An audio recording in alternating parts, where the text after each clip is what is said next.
तो दोस्तों स्वागत है आज आपका न्यूज 92 में। मैं हूं मुमताज कादरी। आज हमारे साथ है युवा कांग्रेस का बड़ा चेहरा एडवोकेट योगेश नाइक। इनसे हम कुछ सवाल लाडली बहन के अलावा और भी 5-6 सवाल लेंगे और बेरोजगारी के ऊपर सर से जानेंगे। तो सर, सबसे पहले हम आपका स्वागत करते हैं हमारे चैनल में, आपने वक्त दिया। सर, हम ये चाहेंगे और हमको ये जानना है और जनता भी जानना चाह रही है कि सर, लाडली बहन सरकार ने आगे लाई और बाकी स्कीमें ठप करी, इसके बारे में जरा बताइए। बहुत बहुत शुक्रिया।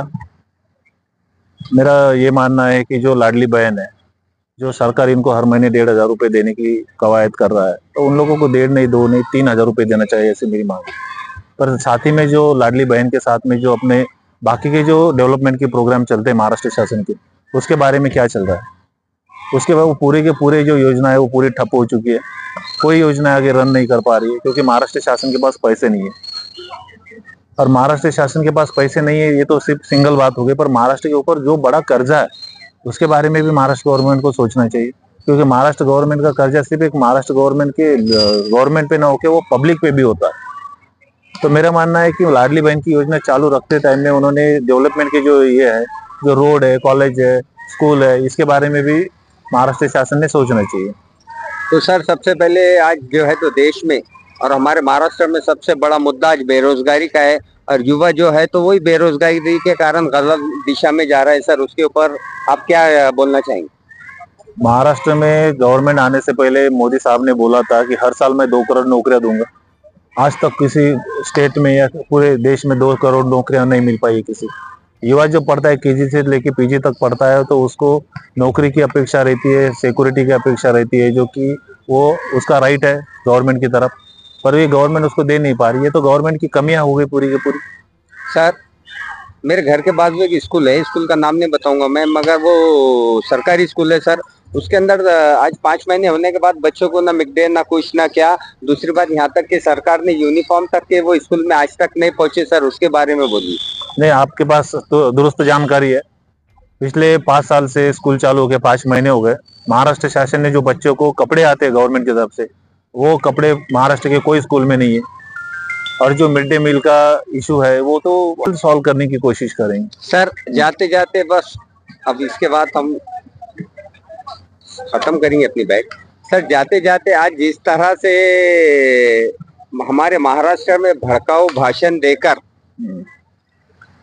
हवा खराब करने का और माहौल खराब करने का काम किया जा रहा है, उसके ताल्लुक से आपका क्या सोचना है और क्या मानना है, क्या बोलना है?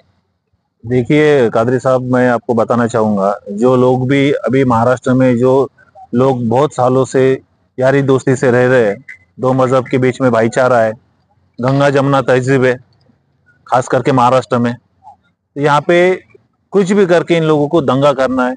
और दंगा में नहीं क्या, वोट डिवाइड करके इन लोगों को सत्ता में आने की कोशिश कर रहे हैं। जो सेकुलरिज्म है, जो इंडिया के नींव रखी जाती है सेकुलरिज्म के ऊपर, वो इनको खराब करना है और इनको बस जाति भेदभाव और 2 समाज में झगड़े लगा के इनको अपनी पॉलिटिकल रोटी जो है वो सेकना है। इसके लिए ये भड़काऊ बयान दे रहे हैं। अगर मैं किसी चीज के, किसी नेता पे या किसी धर्म पे भड़काऊ भाषण देता तो मुझे उठा के तुरंत जेल में डाल देंगे। पर अगर आप बीजेपी से ताल्लुक रखते हैं, अगर आप शिंदे साहब की शिवसेना से ताल्लुक रखते हैं, या फिर आप अजित पवार साहब से राष्ट्रवादी से ताल्लुक रखते हैं, तो आपके ऊपर कोई एक्शन नहीं होगा, चाहे आपने कितना भी बड़ा बयान दीजिए। अगर आप कांग्रेस में है, अगर आप शिवसेना उद्धव बालासाहेब ठाकरे की पक्ष में है, या आप राष्ट्रवादी शरद चंद्र पवार साहब के पक्ष में है, तो आप लोगों को, आपने छोटा से छोटा बयान भी दिया तो आपको उठा के जेल में पटक देने का काम ये सरकार कर रही है।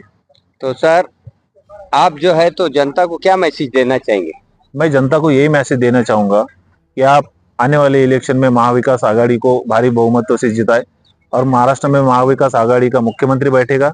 उसके सिवाय मैं अभी जनता से एक और ये करना चाहूंगा कि आप लोग जो है, आपको बेरोजगारी, कॉन्ट्रैक्ट भर्ती और जूनी पेंशन, ये जो महत्वपूर्ण विषय है, ये महाविकास आघाड़ी सत्ते में आने के तुरंत बाद इसका बारे में सोचा जाएगा और इसके ऊपर जो भी अप्रोप्रिएट एक्शन होगा वो महाविकास आघाड़ी के बड़े जो हमारे नेता है वो लेंगे और सभी को साथ में मिलकर काम करने का मौका मिलेगा। तो आप हमारे साथ थे अभी तक के एडवोकेट नाइक साहब, और उन्होंने जिस तरह से जो है तो सरकार के विरोध में और जो है तो सरकार के कामों के बारे में और जनता को एक मैसेज दिए। तो आप देख रहे हैं न्यूज 92, मैं हूं SM कादरी। जय हिंद, जय महाराष्ट्र।